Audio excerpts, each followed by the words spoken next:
Hey everybody, it's ChiliDude27 here, bringing you part 6 of Ratchet and Clank, and in this episode, we will be doing the no. I thought I was still on Planet Iridia, but I realized I did everything here. Anyways, in this episode, we will be going to the logging site of Planet Eudora and do everything there. Yes, everything, including witness something that's pretty funny. And blast off. Okay, the last episode, when I uploaded it to YouTube, I actually used the wrong format, and so the weird thing about that was the video ended up looking all flickery and buzzy and wavy and weird whenever there was movement on the screen, which is odd, but okay, here we see Drax scolding his lieutenant, you know, who's basically the equivalent to the fat, lazy construction worker you find at every construction site. Not so fast, Lieutenant. Just because we don't need any more trees doesn't Anyways, mean so if they've destroyed everything and, you know, ripped this planet, you know, ripped the piece of this planet off, why is it that it's still there? It doesn't make any sense. But whatever. And so here we see, you know, a loading time, cleverly disguised as a ride through space. Yeah. Because have you ever wondered why it only takes about 12 seconds to travel through all of space? Anyways, welcome to Planet Eudora, the logging site. Now, there's a few enemy types here. You know what, I'm going to go over here and do this thing first, because this is the main part of the level that you're supposed to do over here, and you have to come to Planet Iridia before you come here, because you need the Trespasser. Yeah, the first time I played this game, I made that mistake, and I was just looking all over for this thing.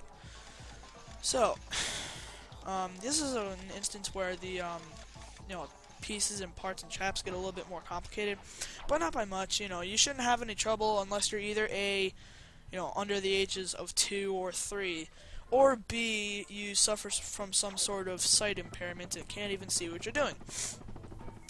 So, let's move on.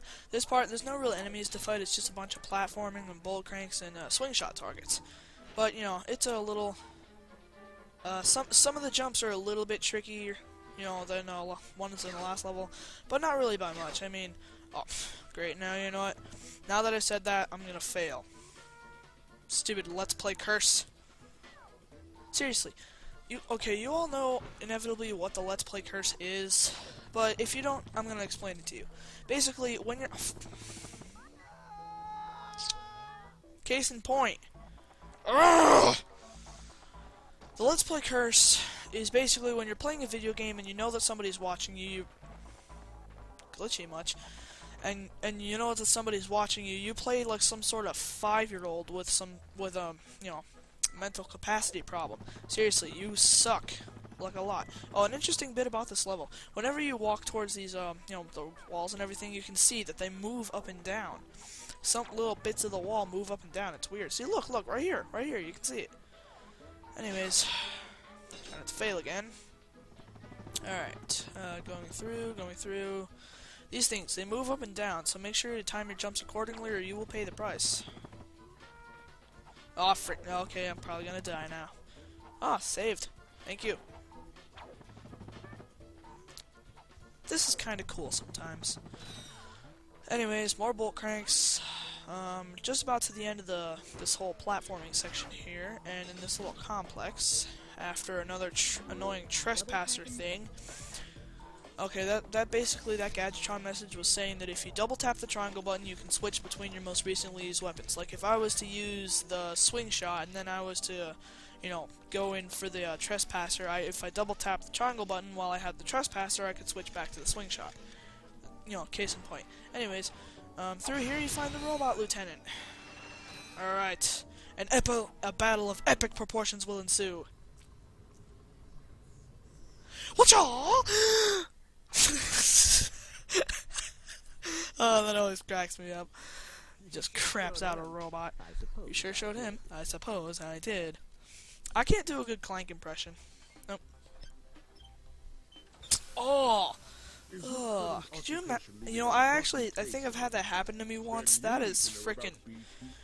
That's just gross. I mean, it's bad. It's just, yeah, I've had that happen to me from a vacuum cleaner, so... grind rail. Oh! Mutant animal. You know what? That's happened to me too. I think everything that's happened to these worker dudes has actually happened to me, except for being eaten by a ravenous mutant animal. I mean, seriously. Okay, I remember this one time when I was a little kid. I was, playing on the playground at school, right? And we had this sort of balance beam that we used to do chicken fights on it. Two people on a balance beam, they would try to knock each other off, blah blah blah.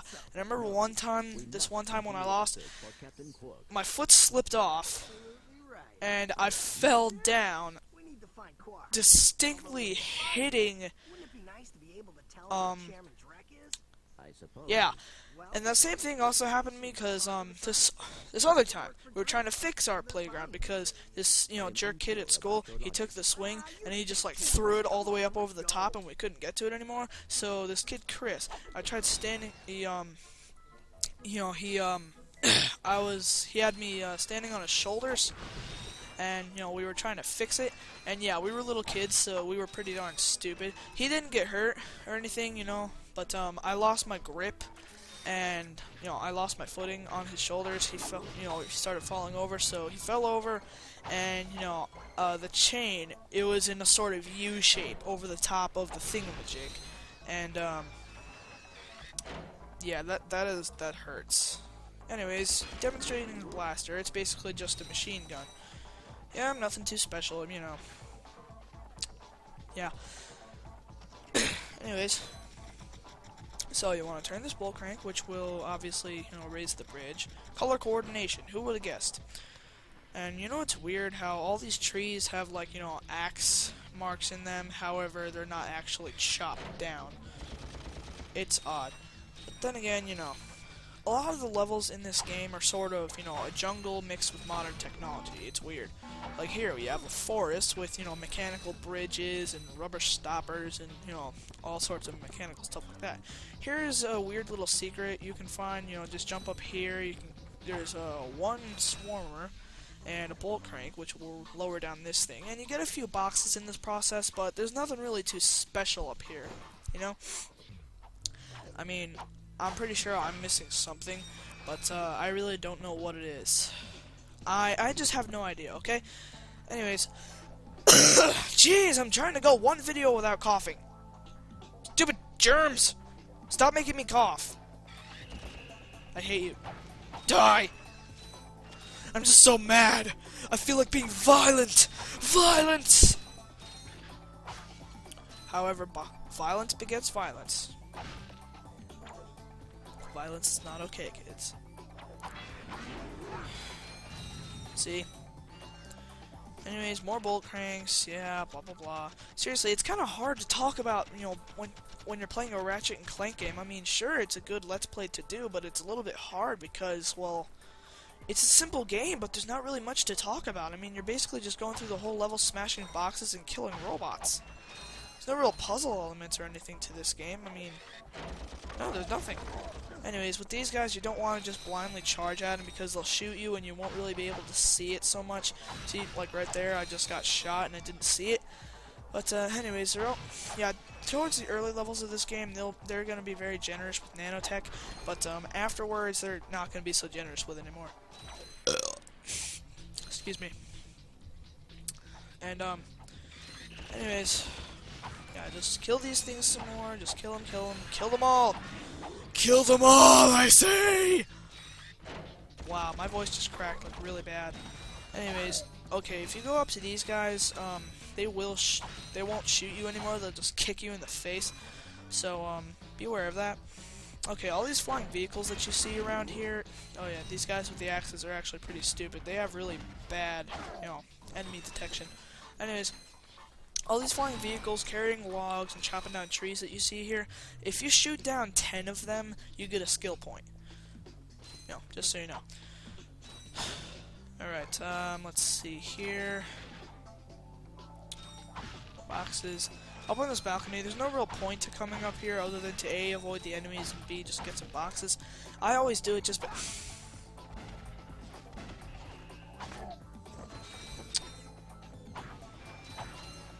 whatever. Anyways, back here there's another little secret area, but once again it doesn't really contain much, just some enemies, some boxes, and various other rewards, such as bolts and ammo. But anyways, I really love the art detection in this game. You know, it really shows off what the PS2 is capable of as far as graphics. I mean, this whole level is just a case in point. I mean, look at all this beautiful rock scenery and the layers and the trees and the ferns and the flowers and the robots.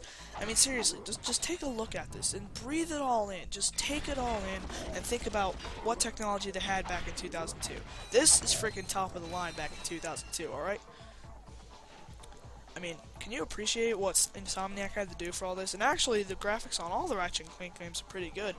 Except for the, graphics on Ratchet and Clank Size Matters. But that wasn't even made by Insomniac, so never mind. You know, High Impact. Yeah, it doesn't even make any sense. Insomniac would let High Impact take over their franchise for a little bit. And that's weird, because High Impact is actually made of former Insomniacs who got fired. I believe they got fired. Either that or they just left. Anyways, they wouldn't be welcome in Insomniac. But it's weird because Insomniac actually let them make 2 Ratchet and Clank games, Secret Agent Clank and Ratchet and Clank Size Matters. Now, Secret Agent Clank was a very good game. For one thing, I'm a huge Clank fan. I mean, I believe Clank deserves a bit more of a spotlight. But, they don't really give him one. Anyways, there's also a PS2 version of Secret Agent Clank, and I might do an LP of it if I ever manage to get my hands on it, but most likely I won't. I don't know. I might. I just might. I'm not sure. But, coming up on the end of this segment here, just in that building over there, there's a few robots that you have to kill. I'm not even going to waste my time with most of these guys. I'm not gonna feed my OCBDD.